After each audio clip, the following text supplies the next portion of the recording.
Good afternoon, everybody. Glad to hear from you. Sorry for our tardiness. Just always systems. Seems like every time you want to get launched and get going, it seems like something always happens right when you need it the most. But again, guys, thank you for your time. Thank you. We've been having an awesome time. I believe this is excuse me real quickly as I'm getting some of my things. This is training number 5.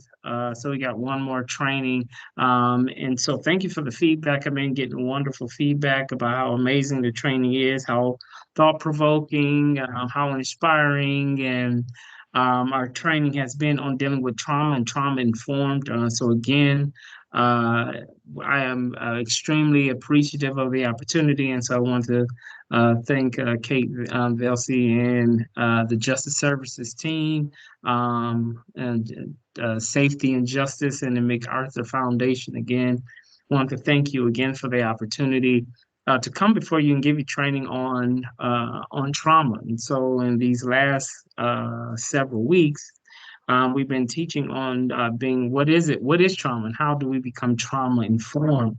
But I think more importantly, what's more important is how do we become trauma responsive? Because many people are getting informed, but they don't know what to do with all of this information. And the next step will be trauma responsive practices. How do we grab all of this information, and how do we begin to move forward in regards to being trauma informed to being trauma responsive? To introduce myself, my name is Dr. Damond Holt. I am a certified traumatologist and a trauma specialist. My master's is in mental health and counseling, and my PhD is in psychology. My postdoctoral work, my extensive postdoctoral work, is in the field of trauma, how trauma impacts neurology, psychology, physiology, the whole person. And so, predominantly of my work, many people know my work in early childhood trauma. Frederick Douglass said it's far easier to build strong children than to repair broken men. And what he's simply suggesting is many of our psychological and psychiatric issues that we have in our adulthood comes as a result of unaddressed early childhood trauma in our childhood. And the quicker that we address trauma, the younger that we are, especially in uh, key developments of brain development or key times of brain development, the better our outcome's going to be when we get older. So that's a little bit about me. I'm born and raised Flint, Michigan. I live here in Tucson, Arizona. I've been in Arizona for about 8 years now. And nationwide, I'm known as a national expert in regards to trauma. And we're going to again be going into part 2 of the traumatization of incarceration. In other words, what does being incarcerated what is being incarcerated's impact in regards to people who are confined in incarceration? That's just not in federal prison and state prison, ladies and gentlemen. We would like to consider what does the traumatization of incarceration impact young people when they are incarcerated in juvenile detention centers and correctional facilities, and also what does being incarcerated in the county jail. And so we do know that being even in the county jail, or sometimes how big your city is, sometimes you even have city jails. Um, what does it do? And I come to tell you today that based on the science, based on the data, based on testimonials of people who testify about how they are and how they feel, and what are the outcomes in regards to being released out of prison or being in prison. Many people say that they are not the same, and so we're going to be going into this because we're dealing in a society, and we're dealing in a community and a nation to where justice reform is huge. But we also see a lot of justice reform that are sound bites and look good on paper, but really practical things that we can do to improve our justice system is where we need to be. And so today I'm coming from, many times you hear about justice from a legal perspective, from a law enforcement perspective, from a court system, a judicial system perspective, or even from a financial perspective. But my job is to talk about the brain, to talk about the mental and the emotional perspective? What is the psychiatric and the psychological perspective in regards to incarceration on today? So again, thank you for your time. We're going to get right to it. And so what does being in jail do to you? Being in prison, what is it impacts when you are incarcerated and confined? The United States has the highest incarceration rate in the world, despite the national incarceration rate being at its lowest in 20 years. About 25% of the world's total population in prison in the United States holds about 2.1, but you can say safely 2.2 million prisoners as of when we looked at it at 2019, 1.3 million in federal and state prisons, 745,200 are in our county jails. Mass incarceration in the United States has led to several problems. Among these are overcrowded prisons, which lead to increased health and decreased psychological well-being.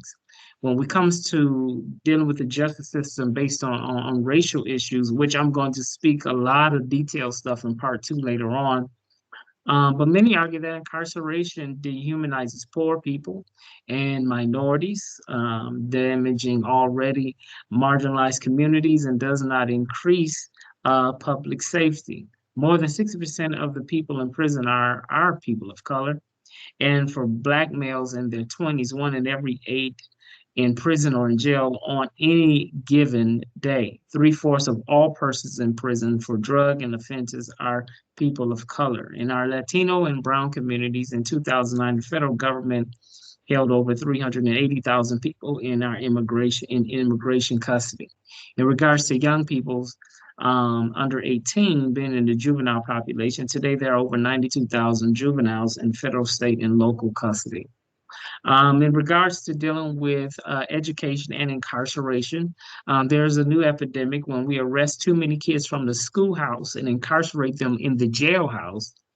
It creates a new epidemic in regards to a problem with our young people in the judicial system and justice system is the school to prison pipeline, where too many kids are creating, perhaps may have broken some policies, but they use the SROs or law enforcement or school resource officers to arrest kids instead of consequencing kids internally through policy.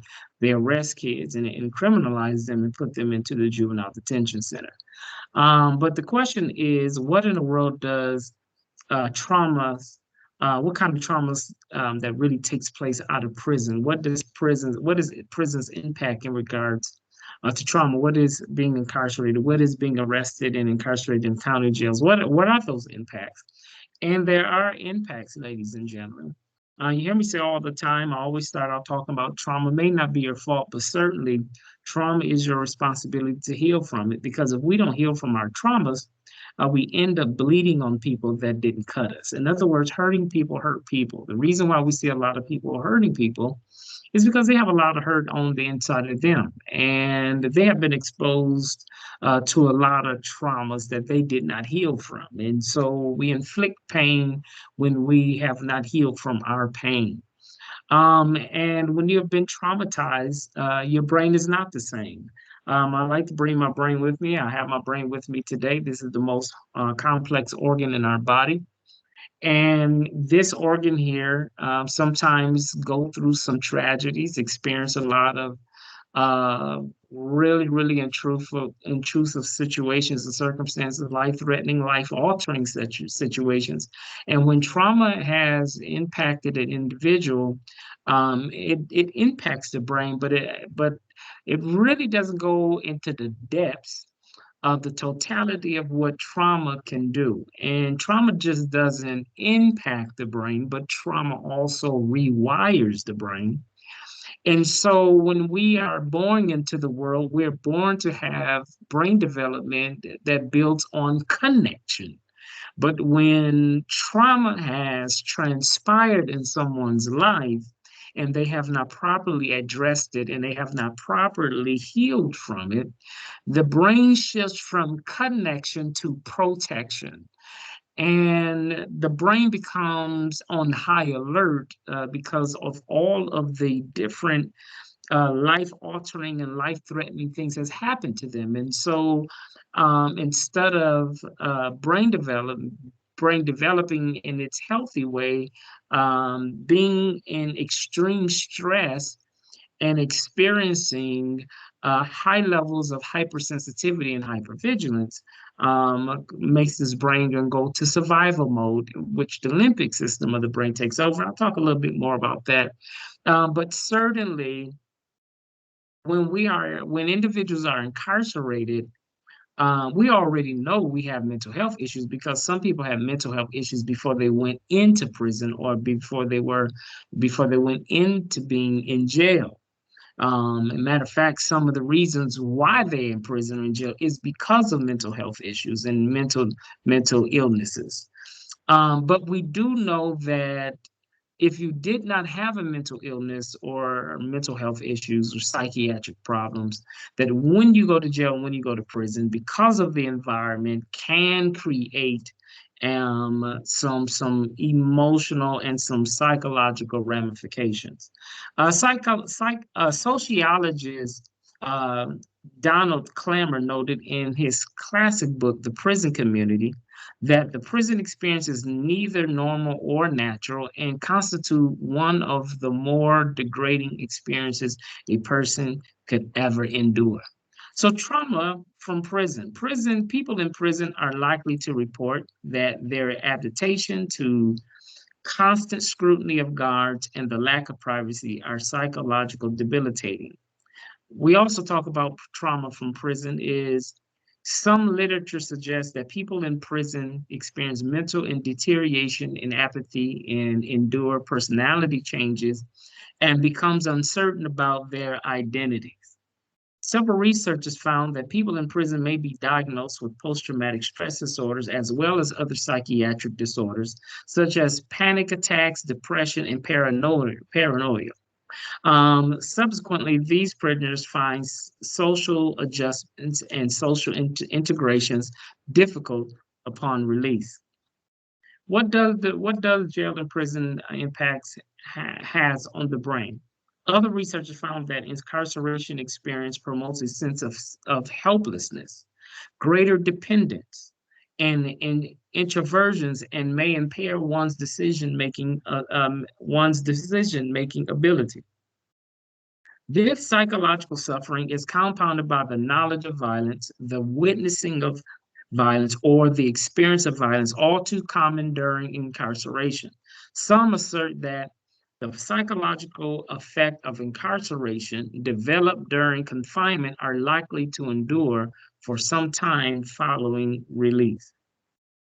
When we look at some of the stats on mental impacts of prison, we find, according to the American Psychological Association, that 64% of incarcerated individuals in jail and 54% of incarcerated individuals in state prisons and 45% of incarcerated individuals in prison report mental health concerns. And when we look at the behavioral health, such as substance abuse, is rampant among incarcerated individuals as well.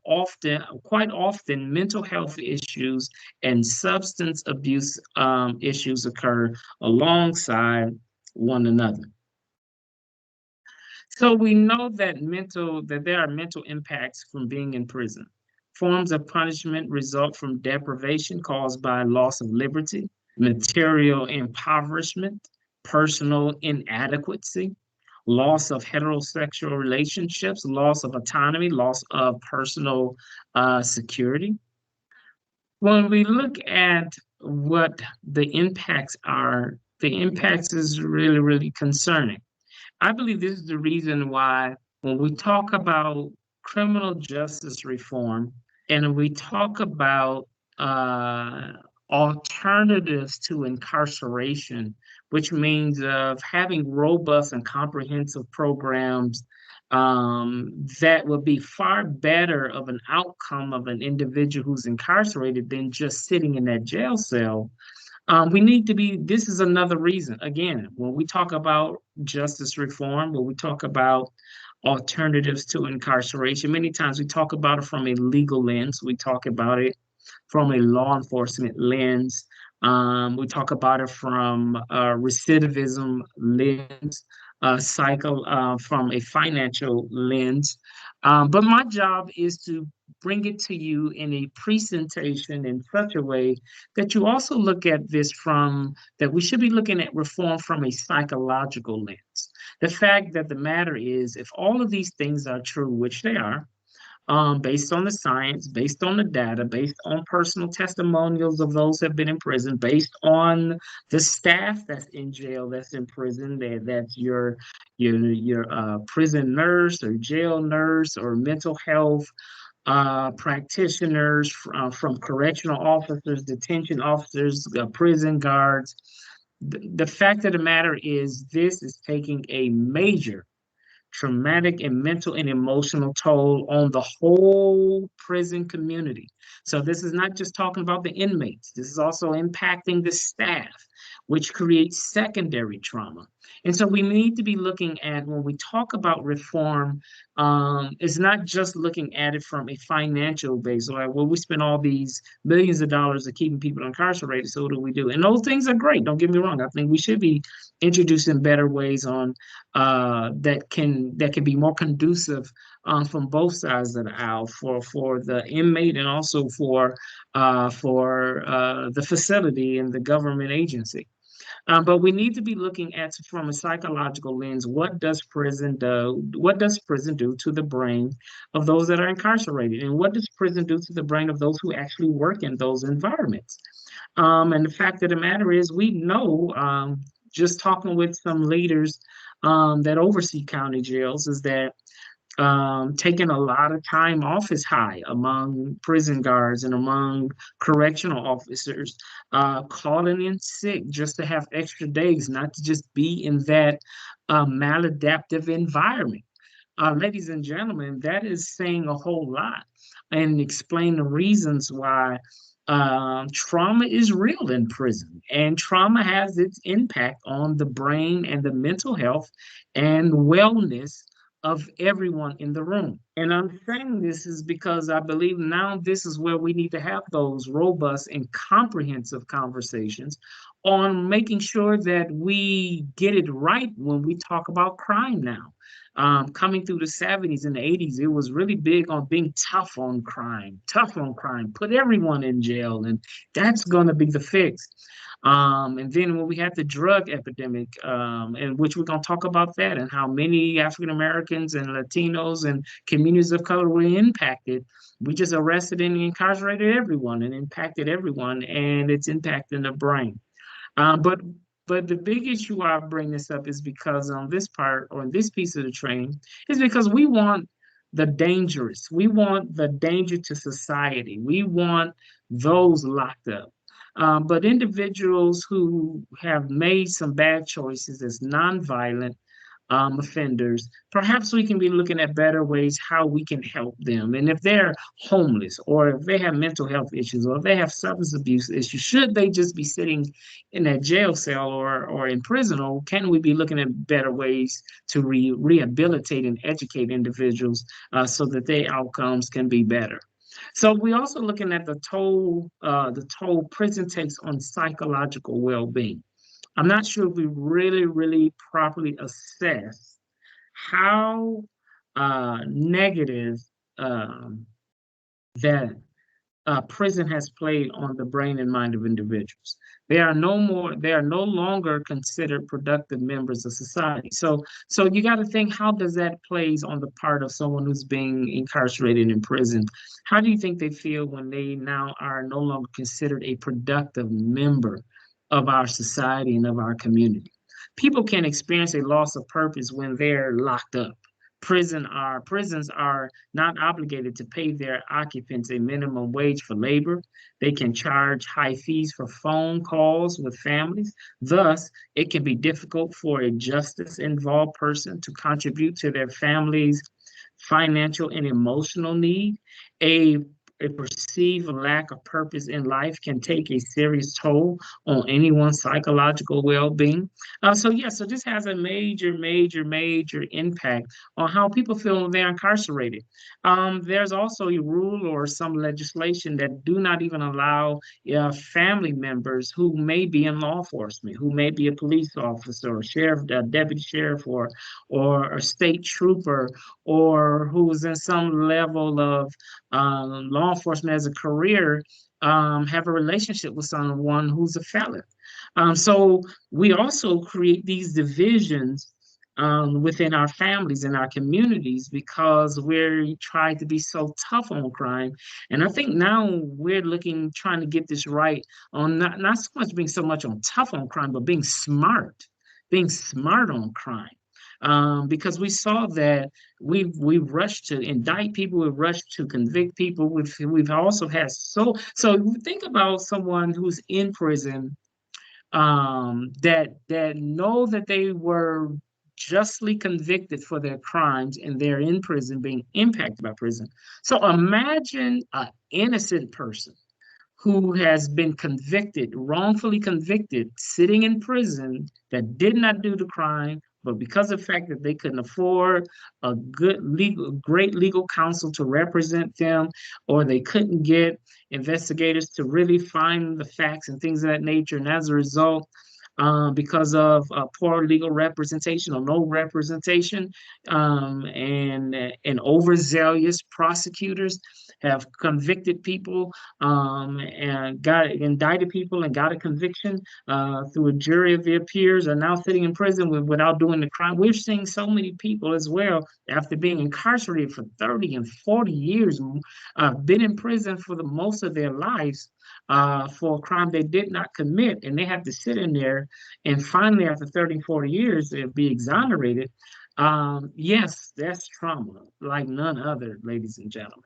Um, their identities get stripped. So they're not just no longer members of society, but their identities get stripped. Matter of fact, they not only do their identities get stripped, but their identities change to being a felon.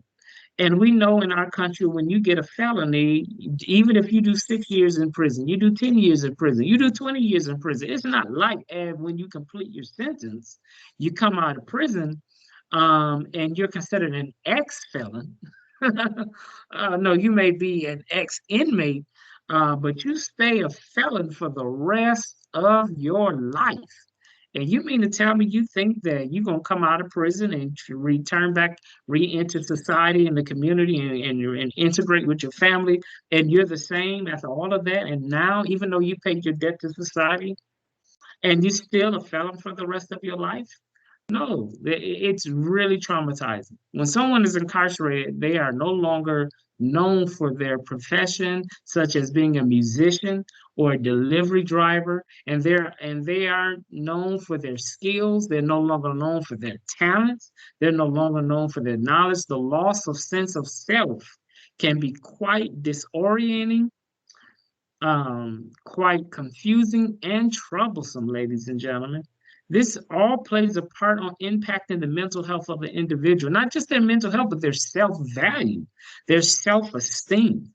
We call a lot of state level prison systems the Department of Correction. You see DOC stamped on orange suits and lime green suits, that we are the Department of Correction. Let me ask you something. What the heck are you correcting? What are you fixing? What are we fixing when we send people to prison? And what are we fixing when people sit in jail for 6 months and 8 months, and can't pay $200 bail and bail out and go home to their family, but sitting and rotting in jail, losing their identity and losing who they are? It also impacts the self-value of the individual. They're separated from loved ones. They can no longer be with their friends. They can no longer be with their families, missing their loved ones and not being part of their daily lives, increases feelings of isolation and loneliness. Now, ladies and gentlemen, I get it. I'm not kumbaya-ing. I'm not. This is not a training session of us kumbaya-ing. Okay, I get it. Um, there are times where you do have the consequence for crime that's committed, especially when lives have been impacted, especially when pain has been inflicted on individuals. We do have to address bad behavior and crime. All I'm saying is that there is a balance to where we need to help people bounce back from their setbacks. Perhaps looking at a more of a restorative justice lens of a judicial system than a punitive, straight punitive lens. Three strikes, you're out with life has not been the smartest thing. We learned that it's coming through the 80s and the 90s of the impacts that have done to poor families and communities of color. When we look at being super tough on crime, blindly being tough on crime without looking at different ways how we can be more restorative and introduce more opportunities of alternatives to incarceration. Physical environment adds to stress. Concrete walls, little natural light, a lack of overall stimulation can take a serious toll on mental health. People in prison have few ways to relieve stress, and their sterile environment is likely to fuel boredom, which can be quite stressful in itself. Again, we're talking about the Department of Corrections. What are we correcting? Are we more of a Department of Punishment? Or are we about Department of Corrections? Are we about correcting? Is it about rehabilitation and education, making sure that when inmates prepare to come out, can they come back and re-enter society and contribute their skills and their talents to our community instead of bringing hurt, harm, and danger and crime to our community, which we've seen time in and time out. If we really want to break recidivism, we really need to be correcting. So, are we really a Department of Corrections, or are we a Department of Punishment? And based on what we've seen through the science and what we've seen through the data and testimonials, is that we're strictly just punishing to the point to where we're getting to a place of no return. And so we want to get some steam on this. We must be looking at best practices on how to be more restorative to help people rehabilitate, get educated, and when they leave and pay their debt to society, to the penal system, that they can be able to get into the driver's seat of their destiny. We also see that research shows the environment even takes a toll on the prison staff. So I alluded to that earlier today. So as a traumatologist, I look at what does trauma do to the brain? What does it do to implicit memory, explicit memory, emotional memory, episodic memory? What does it do to the to the nervous system of the individual, and what does it do to the body of the individuals? And when we look at the outcomes of individuals who live in extreme traumatic environments and extreme stress, the outcomes of the physical and the mental health is very alarming. Again, I'm not just talking about the inmates, ladies and gentlemen. I'm talking about your correction officers. I'm talking about your detentions officers. I'm talking about your mental health nurse and who's working in these environments, the exposures that they see through these traumatic of events plays a major part on how it impacts the mental health of individuals. Incarcerated individuals are often exposed to violence while behind bars. They may witness fights breaking out at meal times or during recreation times. They may also witness acts of violence between guards and incarcerated peers, or they may become victims of aggression themselves. Research shows that exposure to violence while in prison creates an emotional distress. In addition, exposure to violence has a direct impact on how well individuals adjust to life outside of prison and after they are released. Those who are exposed to greater acts of violence are more likely to have trouble settling back in their community. And so solitary confinement plays an impact on the brain of individuals. Whether individuals are placed in solitary confinement due to disciplinary issues or they're segregated because of the safety issues, being locked up alone for 23 hours a day can take a serious toll on a person's well-being. For years, the American Civil Liberties Union and other organizations have sought to have solitary confinement banned as a human rights violation, but the practice is still fairly common in the United States. So another thing we need to look at as well is the impact of what the traumatization of incarceration does to individuals incarcerated is the lack of treatment. And so when we look at lack of treatment, we see that even when mental health concerns are known, disorders often go untreated. Most prisons lack the funds to offer inadequate, and most prisons lack the funds to offer adequate mental health treatment. Those who do offer services of some kind may be limited in the types of treatment they provide. Additionally, services in prison may not be all that effective. It's tough for individuals to open up to someone when they lack physical and psychological safety. Another thing we look at for as lack of treatment is in 2014, a study published in the American Journal of Public Health found that 26% of inmates were diagnosed with a mental health condition at some point during their lives. Only about 18% of them were taking medication for their condition when they became incarcerated. And of those who were taking medication, less than 50% were prescribed medication during their admission. Inmates with schizophrenia were more likely to receive medication as compared to those with other mental health conditions like depression. Another thing we look at in the lack of treatment is although courts mandate adequate treatment for mental health care, treatment is usually reserved for diagnoses that are considered the most serious. Medications are often expensive, and quite often, in an effort to save costs, prescriptions are not made readily available.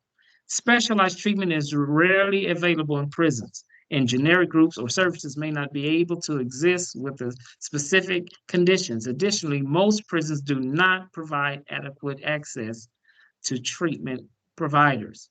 Another thing we should look at in the lack of treatment is so incarcerated individuals' conditions often go unrecognized. Quite often, inmates are given simple screenings questionnaires to complete at intake. They are assessed by mental health professionals at all and likely never come into contact with one throughout their time in prison. Just to look at a few things as well, as far as consequences of inadequate treatment, I think it's important that we look at the consequences of inadequate mental health care contribute greatly to the suffering of the infected individuals and their families. Untreated psychiatric conditions among the prison population even takes a toll on society financially in the form of taxpayers' money. In 2020, studies looked at the rates of recidivism among individuals who were released from prison, and those who reported poor mental health in prison were more likely to recidivate than those who had average mental health during their sentence. The rates of recidivism were between 33 and 68% higher for people with poor in prison mental health than for their peers. So when we talk about, again, prison and its impact on the mental health of individuals is real.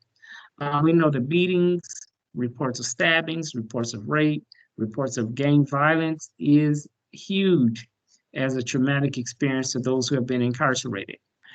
Let's look at as well as the trauma of race and the justice system. The United States has the world's highest incarceration rate of 2.3 million Americans are in prison today, fueled by the war on drugs and tough on crime mandatory sentencing policies. Mass incarceration has a clear racial impact. 70% of American prisons are non-white. The average American has a 1 in 20 chance of being in prison at some point in their life, but that rate is much higher for Latino men. Latino men is 1 in 6, and African American men is in 1 in 3. And then for white men, 1 in 23. Strikingly, 1 in 9 black men under age 25 years of 25 age 25 under excuse me black men under age 25 lives under some form of restrained liberty in regards to prison, jail, or on probation or parole. When we also look at the trauma of race and the justice system, we find going way back when. So when we talk about uh, that there's just this huge tension amongst communities of color and police, this is not just going back to the 80s dealing with the drug epidemic or going back into the 50s and 60s dealing with civil rights. Ladies and gentlemen, let me break this to you real closely and very clear. This goes way back 400 years ago. This goes back way back when into dealing with slavery. And after slavery was abolished in 1865, Southern states, which more than 90% of Black Americans live, embrace criminal justice as a means of racial control. Simply saying that when we abolished slavery in 1865, many states began to create frivolous laws, which some are called black codes, especially Jim Crow laws and rules and policies, to incarcerate and criminalize formerly Black slaves to still have control over their lives.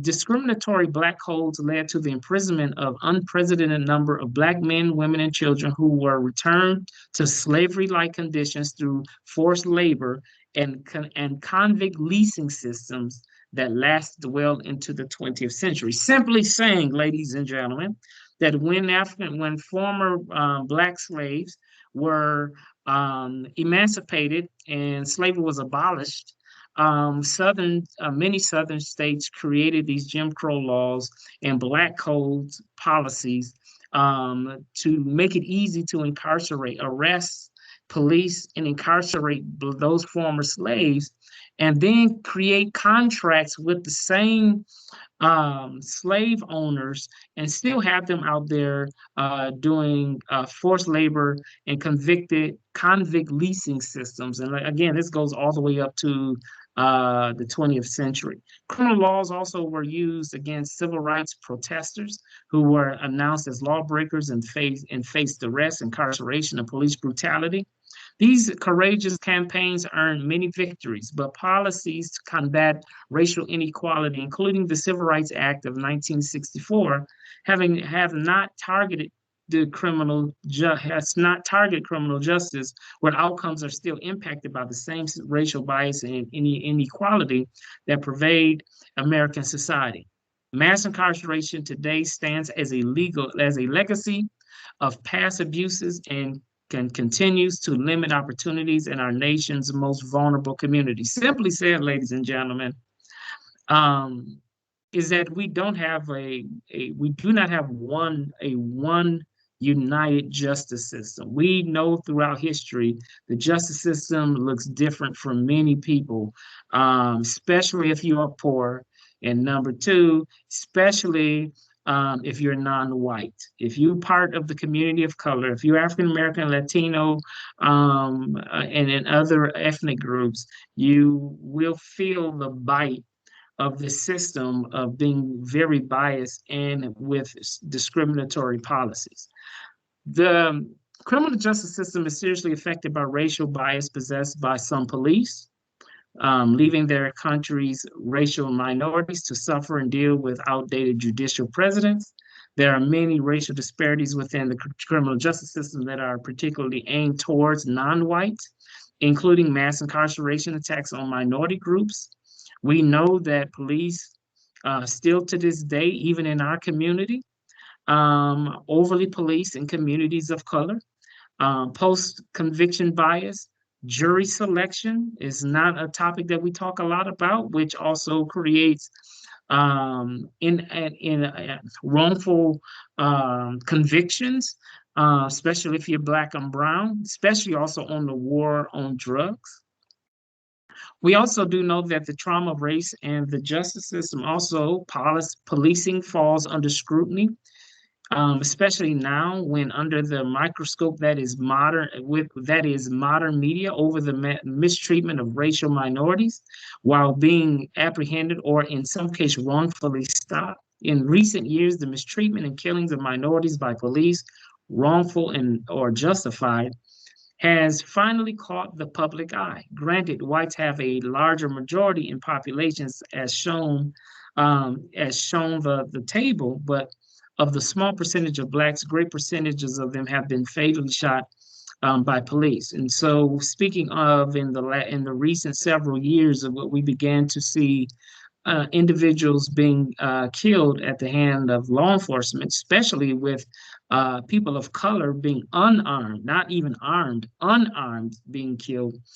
We know that George Floyd most definitely changed the whole game of what we've been talking about in regards to the trauma of race and the justice system, the racism and the racial bias that the judicial system has had and the law enforcement community has had on people of color for a mighty long time. I think one of the big things that have made a drastic change was the ability of the camera, being able to record, being able to take pictures, being able to take videos, which also put an extra pressure on police officers to as well get body cams to be able to look at to compare what's been written on the police report and the evidence versus what we see on the video. So this has been huge in regards to dealing with some of the racial tensions that we've had between law enforcement, justice system, and the communities of color. I'm running out of time, so let me get a little bit further along. So, what is going on when it comes to trauma in regards to or based on incarceration? So, when we look at trauma, going back to the trauma side now, not just the legal side, but going back to trauma, we consider the three E's. I talked about this in our part one. Very important that I talk about it again in our part two. Is that when we consider trauma, we consider the three E's: the experience, the exposure, and the event. And so this is really, really important because as we get into dealing with how the traumatization of incarceration, and probably we're looking at even bigger because incarceration is just one piece, but the traumatization and race of the entire judicial system or the justice system in itself, not just the judicial side as far as the courts, but the justice system from the front end dealing with arrest and booking, being booked, arrested and charged on the police side, being indicted, all of that. All of that has a major play on being traumatic experience. So the threes we want to be looking at is experience, exposure, and the event. And so again, I will define trauma again in my short version without it being super long. Trauma is two things. As a traumatologist, I say number one, trauma is a stress that is so overwhelming, a person have a difficult time coping with it. So that's how we define one way of trauma. But the big one is trauma is a psychological injury or wound to the brain. And so what I mean by that is psychologically is when life devastating things has happened to an individual and they have not properly addressed and healed from those wounds and scars, it plays a long-term impact on the brain. It rewires the brain. It makes the brain shift from connection to protection, and it makes the brain on a high alert, hyper vigilant, due to these emotional wounds. So trauma is an emotional wound that happens when bad things happens to an individual, and it just don't impact the brain. It rewires the brain, and so people are not the same. Let me also throw something in here for free without no charge.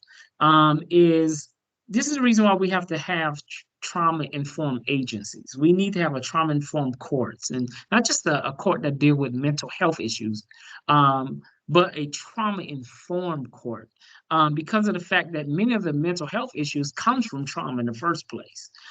So until we deal with helping the brain to heal, we're really not going to do much on changing individuals' outcome, because in order really to change your life, you got to heal the brain. And so if trauma is a wound or a scar to the brain, Well, it doesn't take a rocket scientist. You have a wound or scar and you don't properly treat it. We call it an infection. And then these infections develop maladaptive situations like bad behaviors, criminal behavior, hypervigilance, all of those things, right? And so we have to create healing for the brain to heal in order to change your life. It's like putting the cart before the horse. You can't change somebody's life by not addressing the brain. So I tell this in school systems. If you don't address the trauma in children, you're going to have a hard time because you're just going to keep trying to suspend kids, kick kids out, do referrals, arrest them from the school, put them into juvenile detention center, and that's just dealing with symptoms. You're not dealing with the real issue. Trauma is like the bacteria that we've been giving trauma for a long time. Ibuprofen or a Motrin, just masking the symptoms. But really, what bacteria needs is a good antibiotic. What a virus needs is a good antiviral medication to address the systemic manifestations of symptoms or symptoms clusters. So if you really want to fix things, you really got to go back to helping people with their traumas in order to really change those outcomes. Okay. So again, I alluded to talking about, and I'm not going to spend a lot of time on that. I spent a lot of time on part one, but just know that trauma impacts the brain, but it also impacts explicit memory and implicit memory. It impacts your somatic memory, your episodic memory, your procedural memory, and your emotional memory. And so, looking at the scan, I talk about what trauma does. On the right hand, you see that abused brain. So, what do you think happens when individuals are incarcerated and they're incarcerated for a long time? This is not Care Bear stuff, guys. The science is there. It impacts the brain. It impacts the brain. And so I use this to talk about children's early childhood traumas and when the brain needs to be developing at its most crucial time and the most healthiest time. And what really stops and prevents that brain from developing is nothing like early childhood trauma. So trauma is something we most definitely cannot kick the can down the road and say we would deal with that stuff later. We need to be talking about trauma-informed courts, trauma-informed pretrial services, trauma-informed probation, trauma-informed juvenile detention centers. We need our whole system to deal with the core problem.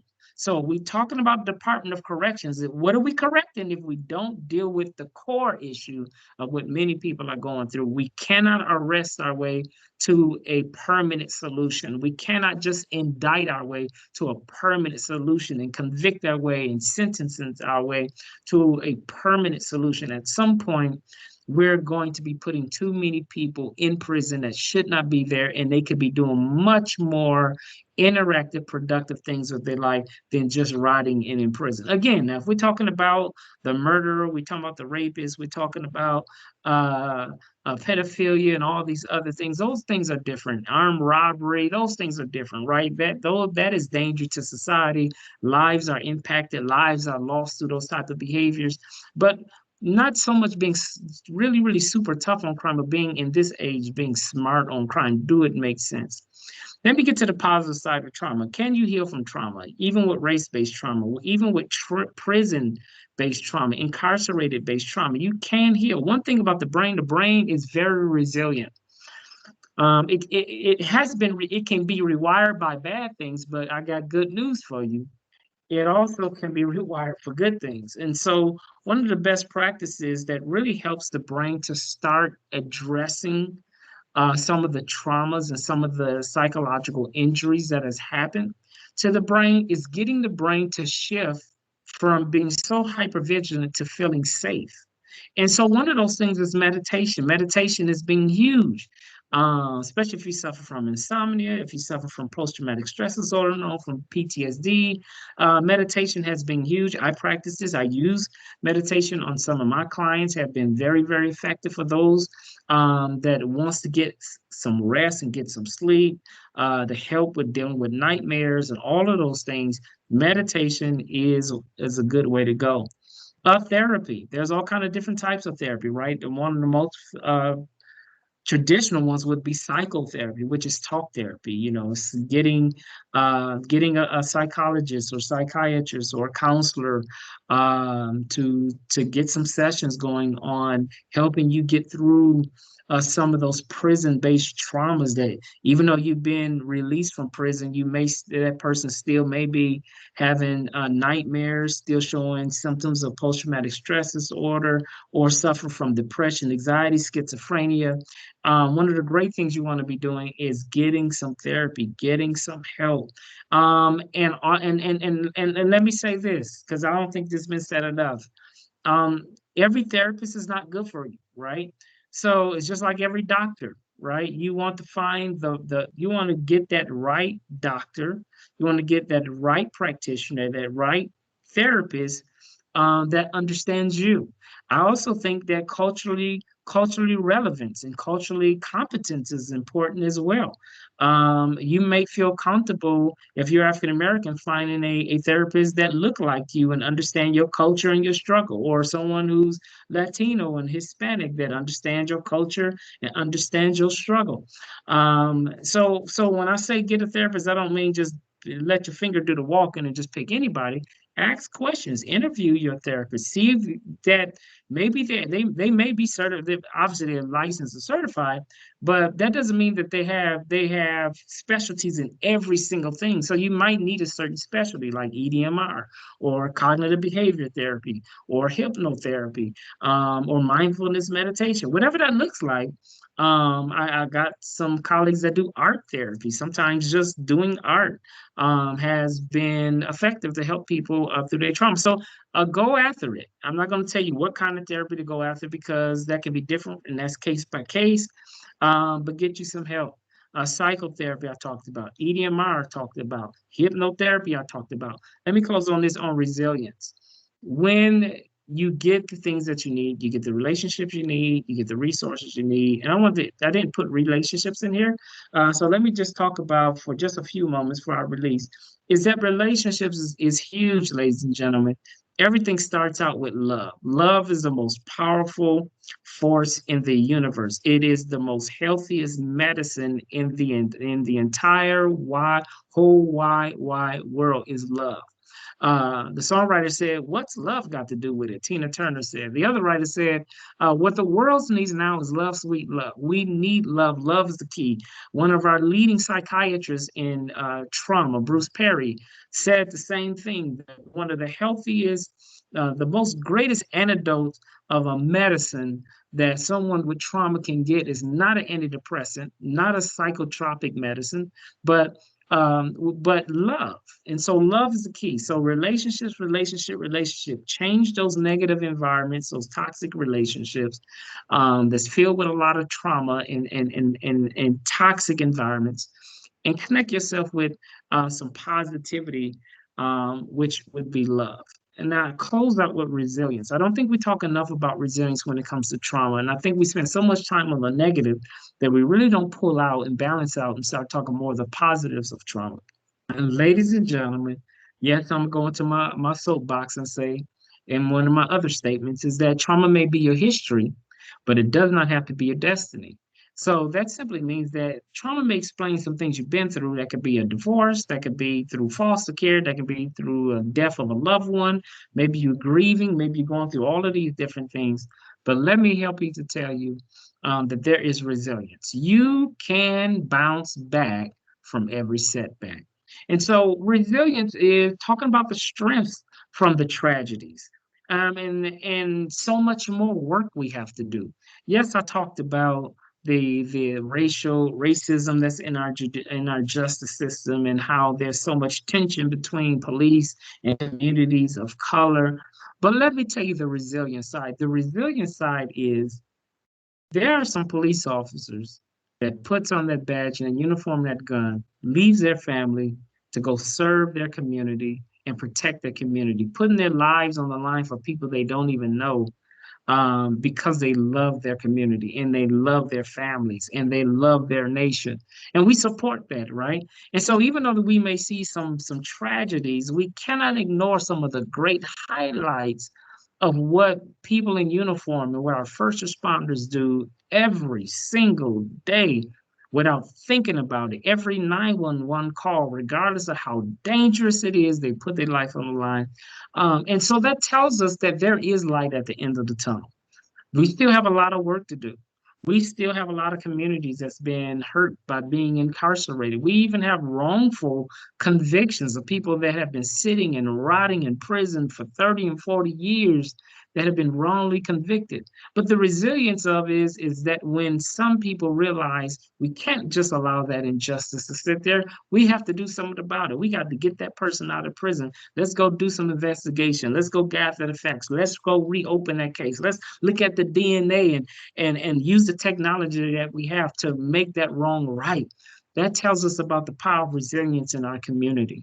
I'm happy to tell you that we can bounce back. We can rise above traumas, but we can't act like hurt haven't been there. We can't act like people have not been experiencing any pain and brokenness. But the fact of the matter is, with proper relationships, with proper resources, with proper restorative approaches and restorative justice opportunities, our communities can be resilient. And if you have been impacted by some type of act of being in prison or in jail or incarcerated and you feel like you're not yourself, go get the help you need. Find that counselor, find that doctor. And heck, it may be find your pastor. Maybe you need pastoral counseling, or maybe you want to talk to your rabbi or priest, but do what you need to do to build that level of resilience. And there's no secret what we can do as a nation. So let me close out and tell you that you can heal from trauma. That's basically what I'm saying. Regardless of the bad, regardless of the ugly, you can rebound and rise above it. You can be that eagle that soars above the storm and not be succumbed of the storm. That's what resilience is all about. And that's why I like this picture of the plant having so much tenacity to push through asphalt or push through some cement. That's a lot of power. But when we all come together as a village and we come together as a community, it's no secret we can do. So again, thank you for your time. My name is Dr. Holt, certified traumatologist, trauma crisis specialist. I'm thankful for this opportunity, and I hope that this training has been uplifting. And it is my prayer, if I don't see you again, that you have a wonderful, wonderful, happy holidays and a very Merry Christmas with your loved ones and family, and please stay safe. Hey, Dr. Holt, we appreciate that. We thank you. We do have a couple questions in the chat, if you wouldn't mind answering a few before you take off. Yeah, come on with it. I'm ready. All right. I've got one from LaSheelan Fitz, who says, what would you recommend for someone who doesn't seem ready to join society again? Sending them back would likely worsen their trauma, but what other ways could there be to actually help them? Yeah, that's a good question. And one of the things is when we talk about rehabilitation or therapy, number one, the person has to be ready. So I think the number one thing before we introduce them to resources, because what I've seen is people who are mentally and emotionally not ready, they're not going to take advantage of those resources, and they're probably going to exacerbate their problem in the beginning, from the beginning anyway. So I would say your number one focus is get with that person and focus on readiness. Because without having that readiness, there won't be positive movement. So there's still hope, though, because as long as they're living and as long as they're still breathing, they have a chance to get it right. And so we just have to help them focus on readiness. And that might be the first thing. And I know once they get out of prison or once they get out from being incarcerated and re-enter society, the first thing we want to do is say, hey, go get a job, go do this and that. And don't get me wrong, they need all of that, but you can't work if your brain is not right. And so the first thing you need to do is focus on readiness. Awesome. Thank you very much. Is there anybody else out there with any more questions that they may have for Dr. Holt?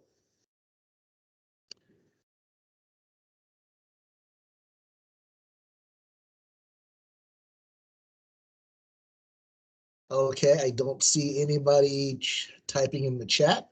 So I will assume that there aren't any more questions, or if you want to unmute yourself and just ask them directly, you can as well. Actually, you can. I'm sorry. I was just informed that we did not give you access to unmute yourself. It has to be in the chat. But I don't see anybody else typing in the chat, so I'm going to assume that there aren't any more questions. So with that, we want to thank Dr. Holt for this time you spent with us, for this opportunity to share with us. We want to remind you guys that we do have our 6th class, or our 6th one, scheduled for next week at the same time, same place. So don't hesitate to come back to wrap it up with our final session number 6 in the series. We appreciate you guys taking the time to be involved and be part of this. I know for me, it was great, and I appreciate everything I've heard and I've learned from the doctor, and I hope that you get something from it as well. So with that, we want to appreciate you guys. We thank you for attending. We thank you, Dr. Holt, and we will see you guys again next week. Thank you, guys. Have a great day.